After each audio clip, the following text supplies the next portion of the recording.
السلام علیکم ورحمۃ اللہ وبرکاتہ۔ آسان تفسیر القرآن، سلسلہ آسان تفسیر القرآن، اور آج انشاءاللہ عز و جل ہم سورہ بقرہ کی آیت نمبر 67 لفظی با محاورہ ترجمہ اور تفسیر سے پڑھیں گے۔ تو آئیں آج کا سبق شروع کرتے ہیں، آج کی تفسیر شروع کرتے ہیں۔ اعوذ باللہ من الشیطان الرجیم، بسم اللہ الرحمن الرحیم۔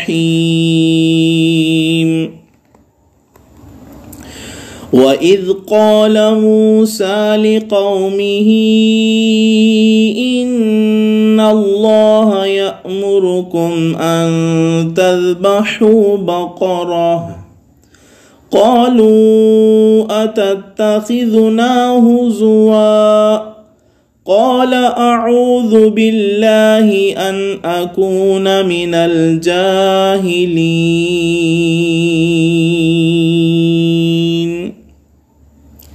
وَإِذْ اور یاد کرو جب، قال کہا، موسیٰ علیہ السلام نے، لقومہ اپنی قوم سے، ان اللہ بے شک اللہ، یأمرکم حکم دیتا ہے تمہیں، ان کہ تذبحوا تم ذبح کرو، بقرۃ گائے، قالوا وہ بولے، اتتخذنا کیا آپ کرتے ہیں ہم سے، ہزوا مذاق، قال آپ نے فرمایا، اعوذ میں پناہ مانگتا ہوں، باللہ خدا کی، ان اکونا کہ میں ہو جاؤں، من الجاہلین جاہلوں میں سے۔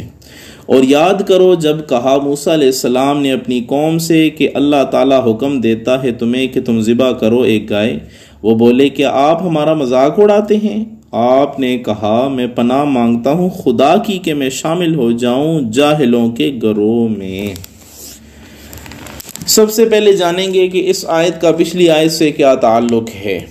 اس آیت کا پچھلی آیتوں سے یہ تعلق ہے کہ بنی اسرائیل کی سرکشیاں بیان ہو رہی ہیں، اس لیے اس سے پہلے ایک سرکشی مذکور ہوئی، یعنی جو ذکر ہوئی، وہ دوسری جو ہے اب ذکر ہو رہی ہے۔ دوسرا تعلق یہ ہے کہ پہلے بنی اسرائیل کی ہیلہ سازیوں کا ذکر تھا جس سے وہ حرام کو حلال بنانے کی کوشش کرتے تھے۔ اب ان کی ایک ایسی بحث اور حجت بازی کا تذکرہ آ رہا ہے۔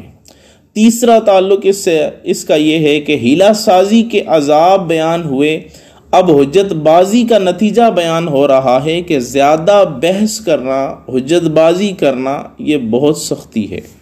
چوتھا اس سے یہ بیان کیا گیا کہ پہلے بنی اسرائیل کو داؤد علیہ السلام سے مخالفت کا ذکر تھا، جس کے متعلق کہا جا سکتا ہے کہ وہ زمانہ موسیٰ علیہ السلام کے دور یا حضرت موسیٰ علیہ السلام کے دور سے دور ہونے کی وجہ سے ہوا۔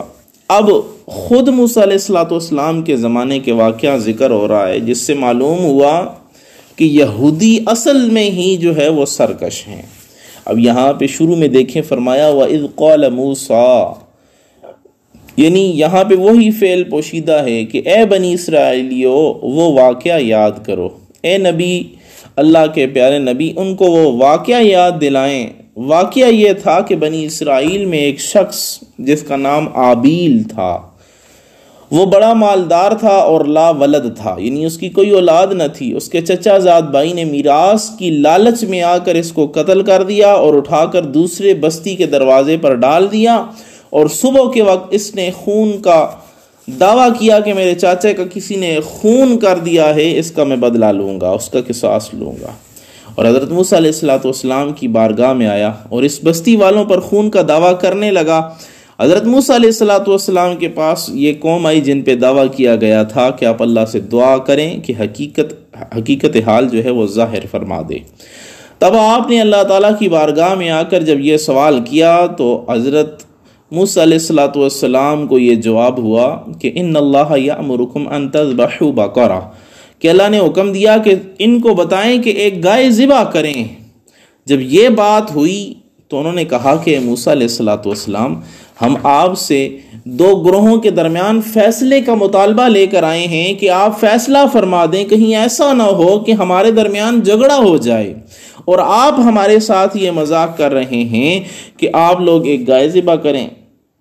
جب یہ بات ہوئی تو حضرت موسیٰ علیہ السلام نے فرمایا، قال اعوذ باللہ ان اکون من الجاہلین، کہ میں پناہ چاہتا ہوں اللہ کی کہ میں جاہل کے گروہوں میں سے ہو جاؤں.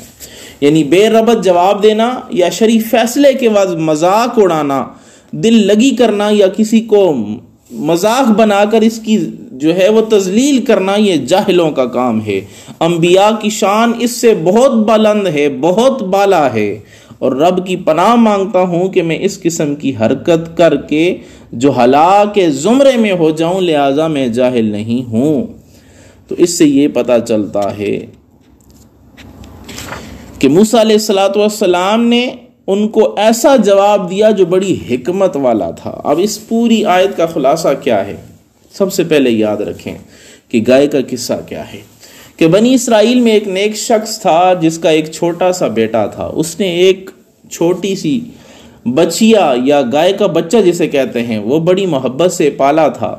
جب اس کی موت کا وقت قریب آیا تو اس نے اس بچڑی کو لے کر جنگل میں پہنچا اور دعا کی، ہے میرے مولا یہ گائے تیرے سپرد کرتا ہوں، جب میرا بیٹا جوان ہو تو اس کو جو ہے میرے بیٹے کے حوالے کر دینا، اس کی تو حفاظت و نگرانی کرنا.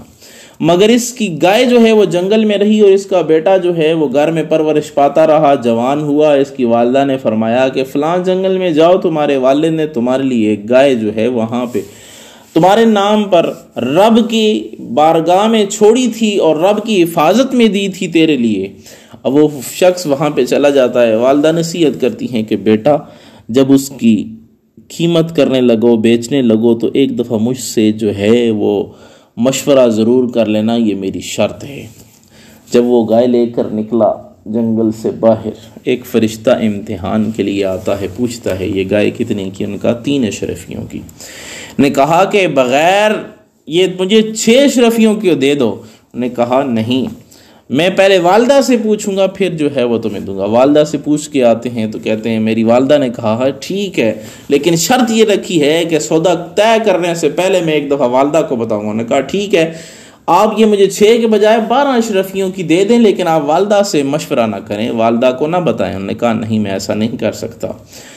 پھر ان کی والدہ سمجھ گئیں، بچے کو کہا کہ وہ شاید اللہ کی طرف سے کوئی جو ہے وہ فرشتہ ہے جو ہمیں اس چیز کو بیچنے سے منع کر رہا ہے، اس سے پوچھنا کہ ہمارے لیے کیا حکم ہے. جب اس بندے نے پوچھا تو اس فرشتہ جو آدمی کی شکل میں نمودار ہوا تھا اس نے کہا کہ اللہ کا حکم یہ ہے کہ ابھی نہ بیچو، تمہارے پاس بنی اسرائیل کے کچھ لوگ آئیں گے تو اس کے چمڑے میں جب تک سونا بھر کر نہ دیں اس کے برابر تک تم جو ہے وہ اس کو بیچنا، اس کے علاوہ نہ بیچنا. انہوں نے کہا ٹھیک ہے. تو یہ بنی اسرائیل والی یہی قوم جو ہے وہ ان کے پاس گئی تو انہوں نے، اس بچے نے کہا کہ میں اس کو بیچتا ہوں اس گائے کو، لیکن جو ہے اس کی یہ قیمت ہوگی. یہ سارا واقعہ جو ہے وہ اگلی آیات میں آ جائے گا.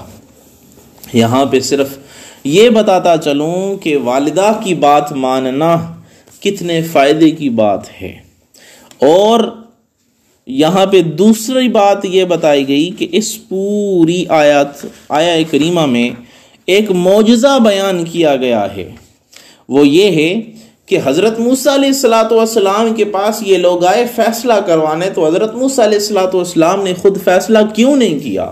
اگر حضرت موسیٰ علیہ السلام فیصلہ خود کر دیتے تو قوم کہتی کہ یہ دوسرے قوم سے ملے ہوئے ہیں، لہٰذا انہوں نے اس وجہ سے ہمارے حق میں فیصلہ نہیں کیا.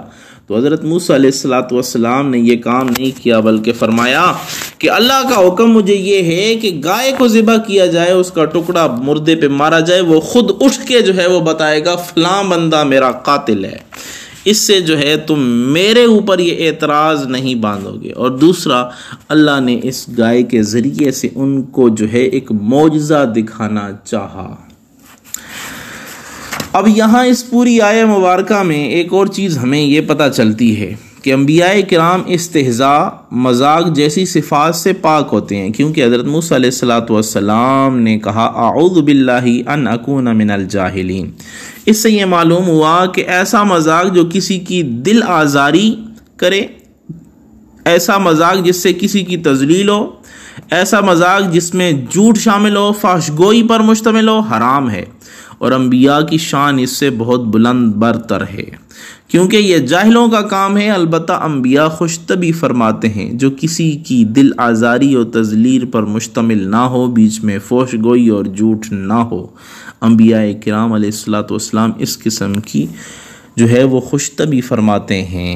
ایک واقعہ سماعت فرمائیں۔ حضرت انس رضی اللہ تعالیٰ عنہ فرماتے ہیں، ظاہر نامی ایک دیہاتی شخص نبی اکرم صلی اللہ علیہ وسلم کے پاس حاضر ہوا۔ دیہاتی قسم کی، دیہاتی جو ہے وہ چیزیں آپ کے پاس بطور ہدیہ لایا کرتا تھا، طرح طرح کی چیزیں، طرح طرح کی، اور آپ بھی اسے کچھ تحفہ عطا فرماتے ہیں۔ آپ کو اس سے بہت محبت تھی اور وہ آپ سے بھی بہت بڑی محبت رکھتا تھا۔ اس کا رنگ تھوڑا کالا تھا۔ ایک دن وہ بازار میں اپنا سامان، دیہاتی سبزیاں وغیرہ بیچ رہا تھا۔ نبی اکرم صلی اللہ علیہ وسلم پیچھے سے آ کر اس کی آنکھوں پر ہاتھ رکھ لیتے ہیں۔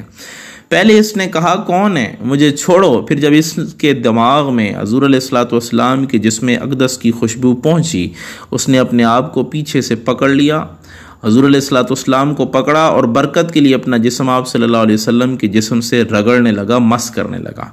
آپ نے فرمایا اس غلام کو کون خریدے گا؟ وہ کہنے لگا حضور میں تو کھوٹا ہوں، سیاہ رنگ ہوں۔ آپ نے فرمایا تم اللہ کے ہاں بڑی قیمتی ہو، تم اللہ کے ہاں بڑا جو ہے بیش بہا ہو۔ تو معلوم ہوا حضور علیہ الصلوۃ والسلام دل لگی فرماتے تھے جو کمزور لوگوں کے لیے باعث حوصلہ افزائی ہوا کرتی تھی۔ یوں ہی ایک شخص نے آپ علیہ الصلوۃ والسلام سے عرض کیا مجھے سواری چاہیے۔ آپ نے فرمایا میں تجھے اونٹنی کے بچے پر بٹھاؤں گا۔ وہ کہنے لگا بچے کا میں کیا کروں؟ آپ نے فرمایا ہر اونٹ کسی اونٹنی کا بچہ ہی ہوا کرتا ہے۔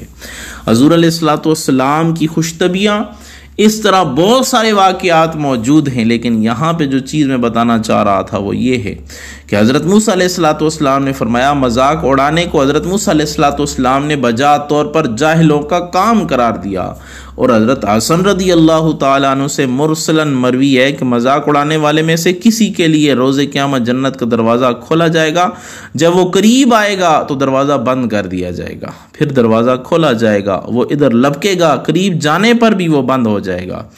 اسی کے ساتھ اس طرح ہوتا رہے گا، اس حالت میں کہ دروازہ کھلائے گا اور وہ نہیں جائے گا۔ یہ کنز العمال کی حدیث ہے۔ یعنی وہ شخص دنیا میں اس طرح لوگوں کا استہزاء کرتا تھا، ان کو مذاق کے ذریعے تذلیل کرتا تھا، تو اللہ نے اسے جو ہے اس عذاب کا مزہ چکھائے گا، اس حرکت کا جو ہے وہ مزہ چکھائے گا۔ تو عموماً دولت والے غریبوں کا، صحیح اعضاء والے ناقص اعضاء والوں کا، اچھے رنگ والے برے رنگت والوں کا، عمدہ شکل والے ادنا شکل والوں کا مذاق اڑایا کرتے ہیں، تو یاد رکھیں یہ انسانیت نہیں ہے۔ اب یہاں اس پوری آیت میں ہمیں ایک چیز یہ بھی سمجھ آ رہی ہے کہ اللہ کا حکم پورا کرنا چاہیے، چاہے اللہ تعالیٰ کے حکم کی حکمت ہمیں سمجھ میں آئے یا نہ آئے۔ اب دوسرا یہ اس آیت مبارکہ سے ہمیں کیا فوائد حاصل ہوتے ہیں۔ ایک فائدہ یہ حاصل ہوتا ہے کہ بزرگوں کے فرمان پر اپنی عقل کے ڈھکوسلے نہ چلائیں، بلکہ بلا دلیل مان لیں، ورنہ مشکل میں پڑ جائے گی۔ جس طرح کہ موسیٰ علیہ الصلوۃ والسلام نے فرمایا گائے ذبح کرو، اس کا ٹکڑا مارو، تو وہ بات مان لیتے تو کبھی بھی جو ہے وہ مشکل میں نہ پڑتے۔ دوسرا فائدہ یہ ہے کہ اپنے حلال مقصد کے لیے جانوروں کو تکلیف دینا بلکہ ذبح کرنا بھی جائز ہے، جیسا کہ اس موقع پر کیا گیا۔ تیسرا فائدہ یہ ہے کہ اصل اشیاء میں اباحت ہے۔ شریعت میں جس چیز پر کوئی پابندی نہ ہو، جس پر کوئی حکم ایسا نہ ہو کہ یہ حرام ہے، تو پھر اس چیز کو کھانا جائز ہے، اور جس پر شریعت کا حکم آ گیا کہ یہ کھانا استعمال میں لانا جائز نہیں ہے، تو پھر اس کو استعمال میں نہیں لایا جا سکتا۔